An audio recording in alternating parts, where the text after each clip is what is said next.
Yes. You created all the original Star Trek ships that did you create the planet?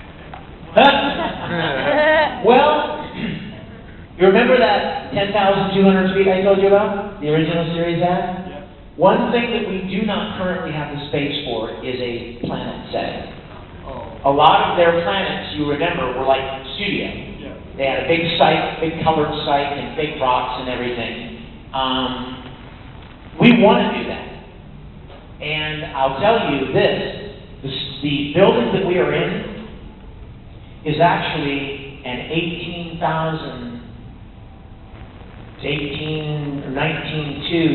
thousand square foot building, and it's cut in half. And we have one half, and there's a church that has the other half.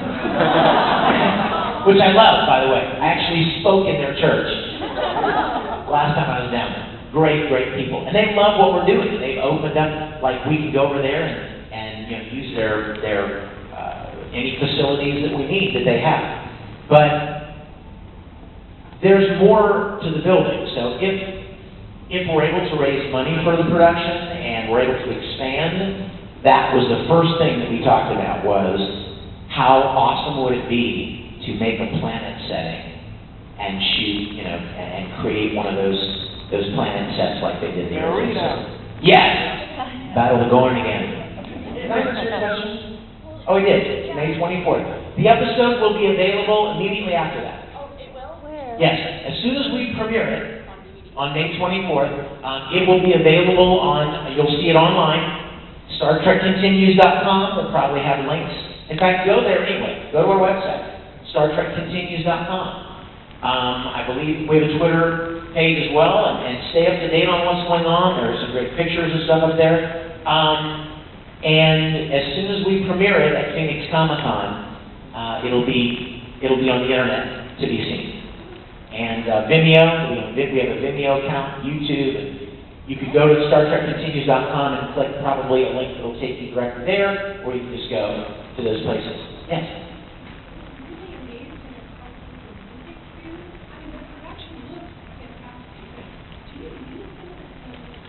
Oh yeah, it's the same music. Oh yeah. As a musician, I know very well that a lot of the feeling of Star Trek comes from the music of Star Trek. That original series music is so classic, it's so readily identifiable and iconic, good word, that there's nobody, I don't even know anybody. I'm a composer, and I wouldn't want to try to compose that. It would be too much work. Now, I think you did see in the credits, additional music. Did you see that? Yeah. You know what that was? In the original episode, the first vignette we saw, in the first vignette, when they step into the turbo lift, there was a music cue from the original episode. We used all the same music from Turnabout and Trigger, but when we stepped into the turbo lift and the scene continued, there wasn't any music for that. So I wrote something. And literally, my piece comes right out of the end seamlessly. It's this beautiful little clarinet solo, and just a very, it feels very much like the original. You wouldn't even know if somebody didn't say, Vic wrote this, and then when Kirk comes onto the bridge, and he sits down, and Spock and he have that short little conversation, and then when Kirk says, I believe we were scheduled to rendezvous with the Potemkin, the music picks up, and onward, forward. Well, the music cue that I wanted to use wasn't long enough. So I basically recorded and played all the instruments and created an extension to the original piece to make it long enough for the singing. So probably the best compliment would be, I don't know where your music ended and the original music started. So but I mean, I was just in the UK last week at a convention, and on the 11-hour flight back, you know what I did with the entire time? I sat there with my laptop and the complete collection of music and listened to music cues, looking for certain things that we could use for this episode that we're about to release. Like I thought, this is the mood I'm looking for. And I would literally just sit there with my headphones on and scroll through the tracks. Wait. Oh yeah, that would be great for that scene. Yes? How long did it take to build that set from very beginning to very end? Good question. How long did it take to build a set? Well, the bridge had been built, but all the rest of it had not been. How long did the bridge take?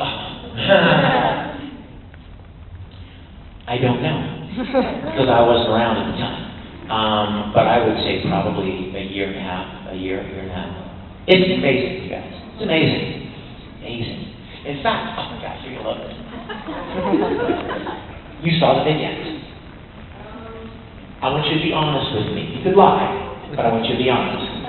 How many of you consciously noticed and made a point of noticing that the lights on the bridge were not flashing? Not many of you. They weren't flashing. The little computer screens around the consoles, they weren't moving. Well, that's because we hadn't gotten that far yet in building.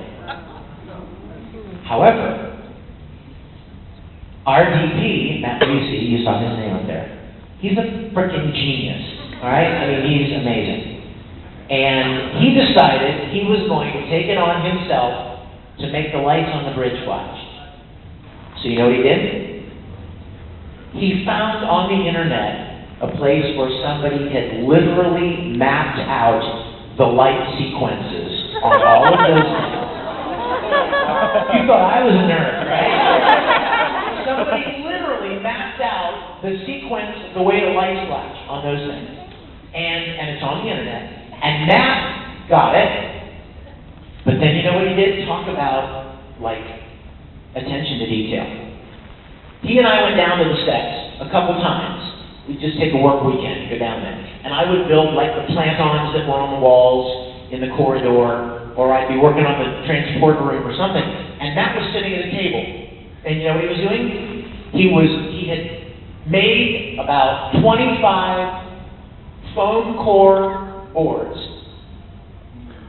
about 12 by 12, and then he had marked where the lights were on the graphic, on the plastic graphics, and then he was one at a time by hand, soldering LEDs. And then he would build little compartments out of foam core and hot glue them together, so basically each light would be compartmentalized, so it would bleed, right? I don't even know how long he spent, and 1,000 LEDs. And then he interconnected them all, and they plug into his laptop by USB, and he can program them to flash any way he wants. It's unbelievable, and they're flashing away in the first episode. It's going to be out in May. Beautiful, absolutely beautiful, absolutely.